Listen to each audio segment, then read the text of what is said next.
Noticia en desarrollo en Noticias Caracol.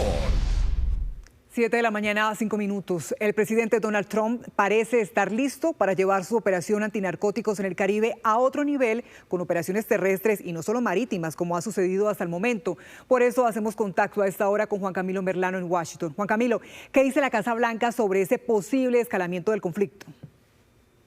Daniela, es, si se quiere, lo más parecido a una alerta temprana dado por parte del presidente Donald Trump, en el sentido de que están listos o que ahora lo que vendría es operaciones en terreno, en territorio venezolano, para frenar el tráfico de drogas. Ahora bien, no aclaró el presidente si esas operaciones en terreno serían de la naturaleza de lo que hemos visto en el Mar Caribe, es decir, bombardeos, pero sí dijo que están estudiando, que están considerando muy seriamente esa posibilidad, porque ya tras el bombardeo de las 13 embarcaciones en el Mar Caribe, 27 muertos, de las 5 embarcaciones, perdón, en el Mar Caribe, 27 muertos, dice que está casi totalmente controlado el tráfico de drogas por vía marítima y que por eso ahora tienen que pasar a la siguiente fase, que es en vía terrestre. Pero el otro hecho relevante confirmado por el presidente Donald Trump tiene que ver con que autorizó operaciones encubiertas de la CIA en territorio venezolano, operaciones de carácter letal, según lo que reportó el diario New York Times, dice el presidente Trump, por 2 razones. La primera, porque Venezuela, dice Trump, vació sus cárceles para llenar a los Estados Unidos de inmigrantes indocumentados y de criminales, de miembros de organizaciones terroristas como el Tren de Aragua. Pero la segunda tiene que ver con el tráfico de drogas, que dice Trump, muchas de esas drogas vienen desde el territorio venezolano. Veamos más de lo que decía el mandatario estadounidense desde el despacho Oval sobre esos operativos en terreno. ¿Cuál es el próximo paso en esta guerra contra la droga? ¿Están considerando ataques en tierra? Bueno, no lo diré exactamente, pero ciertamente estamos considerando hacerlo en tierra, porque por mar va muy bien, bajo control. Y desde hace un par de días no hay botes que no sean detectados, y esa es una buena cosa. También le preguntaron al presidente Trump si la CIA estaba autorizada para sacar a Nicolás Maduro, y él dijo que esa era una pregunta ridícula, o que era ridículo que él respondiera a esa pregunta, pero que siente que Venezuela está sintiendo la presión. Y es cierto, están sintiendo la presión. Escuchemos lo que dijo en las últimas horas Nicolás Maduro desde Caracas.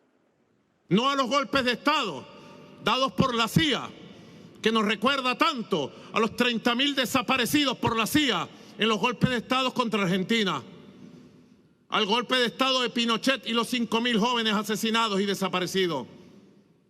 ¿Hasta cuándo golpes de Estado de la CIA? América Latina no los quiere, no los necesita y los repudia. Como parte de este escalamiento de los Estados Unidos, en las últimas horas se presentó un hecho llamativo en el Mar Caribe. Concretamente fue en las inmediaciones o en lo que es conocido como el FIR de Maiquetía, que es una zona de influencia o de reconocimiento aéreo que está tan solo unos 250 kilómetros de Caracas.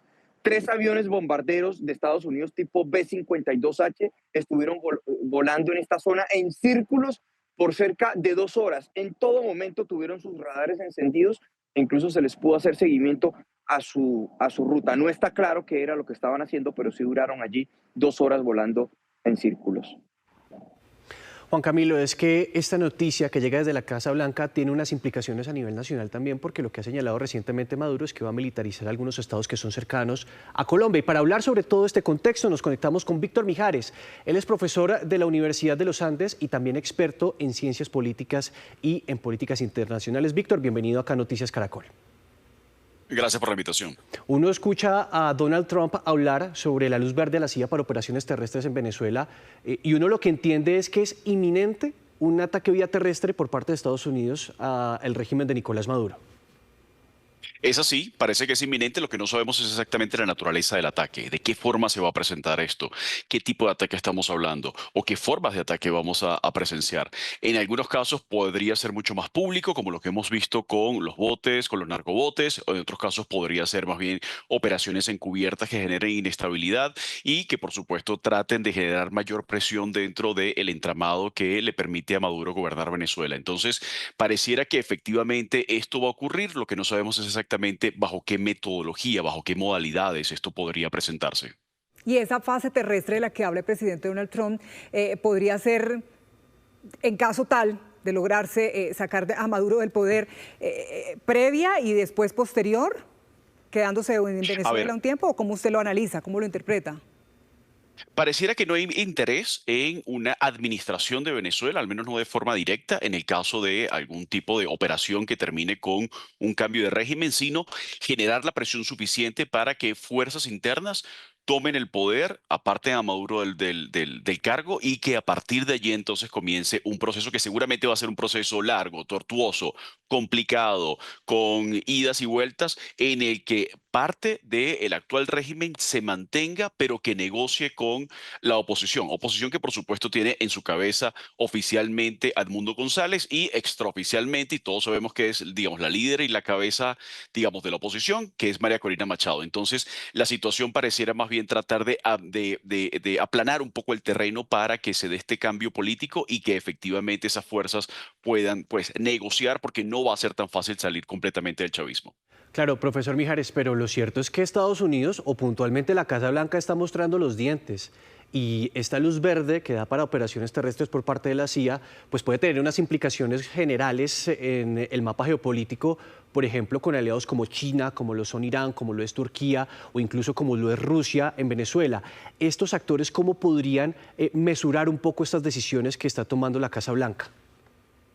Pues al parecer no están generando la moderación que se esperaba, no pareciera haber a una importante participación de ellos. Ha habido, por supuesto, declaraciones diplomáticas, ha habido, por supuesto, reclamos en el ámbito de los foros internacionales, pero no estamos viendo presencia abierta ni reforzamiento de esa presencia por parte de, digamos, los aliados extracontinentales que usted ha mencionado, sobre todo el caso de China, de Rusia, de Irán específicamente. Entonces, en esa situación, pareciera que no hay interés en algún tipo de apoyo. En el caso de China, está en una situación, digamos, de conflicto mucho más comercial con los Estados Unidos y no quiere involucrarse militarmente en un conflicto tan lejos de su área de influencia. En el caso de Rusia, sabemos que está bastante ocupada en su propia guerra en Europa. Y en el caso de Irán, está muy disminuido luego de todo lo que ha pasado, no solamente bombardeos en su propio territorio, sino adicionalmente todo lo que ha sufrido sus aliados, como por ejemplo Hezbollah, los hutíes o Hamas en la Franja de Gaza. Entonces, en este momento pareciera que no hay interés, al menos de una presencia mucho más abierta, pero sí podría haber algún tipo de presencia también encubierta, como la que está planteando los Estados Unidos, y podríamos estar entonces ante un teatro de operaciones de guerra híbrida en el territorio venezolano, que por supuesto va a tener implicaciones para Colombia. Profesor Mijares, me quiero detener en esto último también que usted mencionaba sobre esa relación o la injerencia que tiene Donald Trump en conflictos como por ejemplo el de Rusia con Ucrania, es decir, que está teniendo efecto para que de alguna manera Rusia se quede quieto y no muestre ese respaldo a Venezuela. Pues no pareciera haber un acuerdo tan abierto entre ellos. Muchas veces se ha hablado acerca de la posibilidad de que pudo haber algún tipo de acuerdo en la cumbre de Alaska, pero no pareciera que esto haya sido acordado. Por el contrario, parece estar jugando un poco a lo que juegan las grandes potencias, ¿no? Las grandes potencias juegan mucho a tratar de controlar mi propia región y evitar que tú controles la tuya. Entonces, en ese sentido, pues Venezuela ha funcionado como un proxy, como un área, digamos, de proyección de intereses, en este caso rusos desde hace tiempo, pero está muy disminuido. Rusia está mucho más enfocada en su propio territorio, está mucho más enfocada en lo que ellos llaman el extranjero cercano, es decir, su área de geopolítica inmediata, mientras que lo que sabemos por parte de los Estados Unidos es que está un poco menos interesado el gobierno de Trump en mantenerse en una posición activa en el teatro de operaciones de Europa Oriental. Por supuesto, está proveyendo armas, pero está dejando cada vez mayor responsabilidad sobre los hombros de los europeos, y lo que sabemos acerca de filtraciones de lo que podría ser el próximo documento de estrategia de defensa nacional de los Estados Unidos plantea claramente que las prioridades van a ser política interna, seguridad interna y seguridad hemisférica. Y eso pasa, por supuesto, con este despliegue en el Caribe, que considero que no necesariamente es un despliegue coyuntural, sino que puede ser un despliegue estratégico, y podríamos estar viendo la nueva fase de presencia de los Estados Unidos en el hemisferio occidental, sobre todo frente a América Latina. Claro, y esa nueva fase que usted menciona, que es híbrida por el despliegue militar, pero también la presión al régimen de Nicolás Maduro, ¿no tendría un escenario o un escenario hipotético que serían diálogos de la oposición venezolana con el régimen, tal como sucedió en la fotografía de esta semana, sentar a Israel y Hamas para lograr un acuerdo de paz, pero trasladado hacia Venezuela? Sí, desde luego, pero la idea y la doctrina que está detrás de todo esto, y la ha planteado Pete Hegseth, la ha planteado Marco Rubio, lo dice abiertamente Donald Trump, es el de la paz a través de la fuerza. Es decir, no sentarse a negociar en condiciones de igualdad, sino disminuir, llevar a su mínima expresión al adversario para poder entonces negociar en unas condiciones mucho más ventajosas. Por eso es que pienso que efectivamente se podría estar pensando y se podría estar planeando es una reducción de las capacidades de gobernabilidad por parte del régimen de Maduro, dejar entonces una situación en donde, por supuesto, los militares venezolanos tendrán que tomar una decisión, tendrán que alinearse o no ante un nuevo escenario y a partir de allí, en el caso de que esto se logre, tener entonces que negociar una nueva fórmula de gobernabilidad en Venezuela. Los cambios en Venezuela, insisto yo en esta idea, van a ser siempre cambios muy dolorosos, de largo plazo y por supuesto con muchos riesgos, digamos, alrededor de sí mismos. Pero la situación de sostenerse, es decir, de mantenerse Maduro en el poder, es también una amenaza, no solamente para los Estados Unidos, sino para toda la región. Entonces aquí estamos eligiendo entre, digamos, el menor de los males para la seguridad hemisférica. Claro, profesor, y es que sin duda después de ese histórico acuerdo en la Franja de Gaza, seguramente la intención de la Casa Blanca ahorita es concentrarse en el hemisferio occidental, puntualmente con lo que sucede en Venezuela. Muchas gracias por estos minutos, profesor Mijares. No, gracias a ustedes por la invitación.